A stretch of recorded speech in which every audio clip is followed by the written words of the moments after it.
E aí, pessoal, tudo certo? Hoje a gente vai mergulhar num verdadeiro quebra-cabeça do direito penal, para entender as peças que formam um crime. Vamos falar sobre a ação, a consequência e, o mais importante, a ligação que existe entre elas. Para começar, vamos partir de um caso prático, que vai guiar toda a nossa conversa.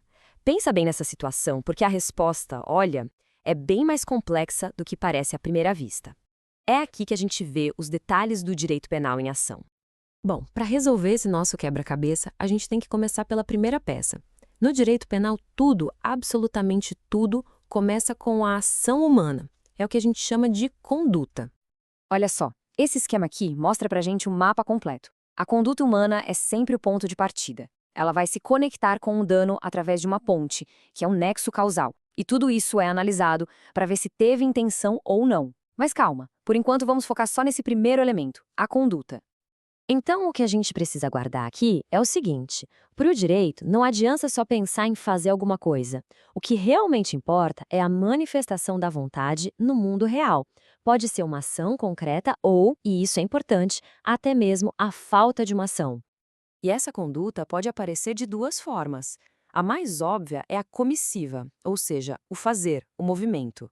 Mas a omissão, que é o não fazer algo que a lei manda que seja feito, é igualmente importante. A lei não pune só quem age, mas também quem se omite quando tinha o dever de agir. Certo, então já temos a ação, a conduta. Agora vamos pular lá para a outra ponta da nossa análise, a consequência disso tudo, o que a gente chama de resultado. E aqui, atenção, porque tem uma diferença muito importante. Todo crime, sem exceção, gera um resultado jurídico. Pensa nele como a ofensa àquilo que a lei protege, a vida, a honra, o patrimônio.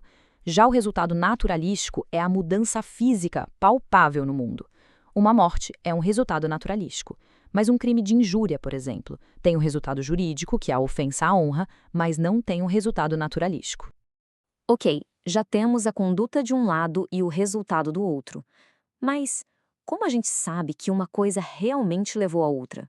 É aqui que entra a peça talvez mais importante e muitas vezes a mais complicada do nosso quebra-cabeça: o famoso nexo causal. O nexo causal é literalmente a ponte que liga a ação à consequência. Se essa ponte não existir, não dá para atribuir o resultado a quem praticou a conduta inicial. É a espinha dorsal de qualquer responsabilidade no direito penal. Para analisar essa conexão, existem várias teorias, várias formas de pensar. Mas o nosso Código Penal brasileiro escolheu uma bem específica, a da equivalência dos antecedentes. E é nela que a gente vai focar agora. A lógica por trás dessa teoria é quase como fazer um exercício mental. A gente se pergunta: se eu apagasse a ação daquela pessoa da linha do tempo, o resultado ainda teria acontecido? Se a resposta for não, então, sim, aquela ação é considerada uma causa. Parece simples, né? Bom, nem sempre. E é aqui que a coisa começa a ficar mais interessante. O caminho entre a conduta e o resultado raramente é uma linha reta, limpinha. Na vida real, outros eventos podem acontecer no meio do caminho e bagunçar tudo. Vamos voltar para o nosso caso inicial. A pessoa foi empurrada, certo? Mas ela não morreu por causa da queda. Ela morreu no acidente de trânsito que aconteceu depois. E agora? O empurrão ainda pode ser considerado a causa da morte? Isso muda completamente o cenário. Esse evento que aparece no meio do caminho e interfere em tudo tem um nome técnico: é a concausa. É um fator de fora que entra na equação e pode ou não quebrar aquela ponte que a gente estava construindo entre a conduta e o resultado. Esse esquema aqui ajuda a gente a organizar essa aparente bagunça. Basicamente, ele nos força a fazer uma pergunta: essa nova causa que apareceu tem alguma relação com a conduta original ou ela é totalmente independente? A resposta para essa pergunta vai definir o destino do agente. Funciona assim: se essa nova causa não tem nada a ver com a primeira ação, sei lá, um raio atinge a vítima no hospital, o nexo se rompe na hora. Mas se a nova causa só aconteceu por causa da primeira, como o fato de a vítima estar naquela ambulância justamente por causa do empurrão, aí dizemos que ela é relativamente independente. E nesse caso, a regra geral é que a responsabilidade continua. Só que existe uma exceção muito, mas muito importante. E essa é a grande virada na nossa história. É o que diz o parágrafo 1º do artigo 13 do Código Penal. Mesmo que a nova causa tenha relação com a conduta inicial, se ela acontecer depois e for tão forte que produz o resultado sozinha, como se fosse um evento totalmente novo, Aí o nexo causal para aquele resultado final é rompido. O acidente da ambulância é o exemplo perfeito disso. Certo, agora a gente tem todas as peças na mão.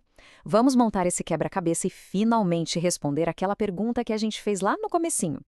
Vamos seguir a lógica, passo a passo. A conduta foi o empurrão, o resultado final, a morte. Mas o nexo causal foi atravessado por uma concausa, o acidente de trânsito. Aplicando aquela exceção da lei que a gente acabou de ver, o acidente, apesar de ter uma ligação indireta com o empurrão, foi o que, por si só, causou a morte. Portanto, a ponte para o crime de homicídio foi quebrada. A pessoa que empurrou não vai responder pela morte, mas sim pelos atos que praticou até aquele momento, como a lesão corporal da queda. E isso deixa a gente com uma reflexão final, né? Aquilo que parece uma linha reta de causa e efeito, na verdade pode ser um verdadeiro labirinto de fatores, regras e exceções. Entender essa complexidade toda é fundamental para a gente entender a própria ideia de justiça. Até a próxima!